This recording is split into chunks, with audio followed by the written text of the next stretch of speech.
राजन एक युवा लेखक था जो रहस्यमयी और डरावनी कहानियां लिखने में माहिर था। लेकिन कुछ महीनों से उसकी कहानियों में न तो रोमांच बचा था, न ही उसका पाठकों पर असर। एक दिन पुरानी किताबों की दुकान में उसे एक धूल भरी टूटी फूटी किताब दिखी।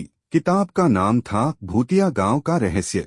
किताब खोलते ही उसमें एक पुराने गांव का नक्शा और कुछ डरावनी घटनाओं का जिक्र था। वह गांव किताब के अनुसार एक सुनसान इलाके में था, जहां हर रात चीखें सुनाई देती थीं, और जिसने भी वहां जाने की कोशिश की वह लौटकर नहीं आया। राजन ने इसे अपने अगले उपन्यास का विषय बनाने का सोचा और उस गांव के बारे में ज्यादा जानने का फैसला किया। नक्शे के सहारे वह गांव की तलाश में निकल पड़ा। उसे कई लोगों ने वहां न जाने की सलाह दी, लेकिन वह अडिग रहा। आखिरकार वह उस गांव पहुंचा, जहां हर घर वीरान था, खंडहर में बदल चुका था। एक अजीब सा सन्नाटा था, लेकिन एक घर के अंदर उसे वही किताब फिर से मिली जो उसने खरीदी थी। जैसे ही उसने उस किताब को छुआ, हवा तेज चलने लगी और एक बूढ़ी औरत की डरावनी आवाज गूंजने लगी, यहाँ से चले जाओ, वरना तुम भी इस किताब का हिस्सा बन जाओगे। राजन ने इसे सिर्फ डराने की कोशिश समझा और किताब को पढ़ता रहा।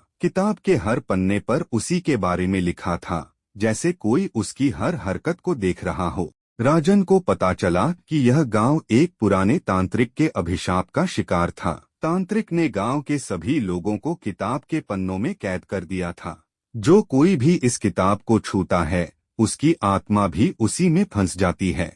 डर के बावजूद राजन ने तांत्रिक के अभिशाप को तोड़ने की ठानी।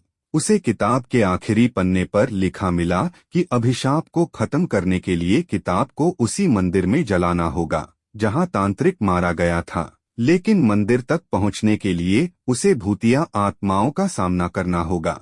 भूतों से लड़ते और डर को झेलते हुए राजन मंदिर पहुंचा।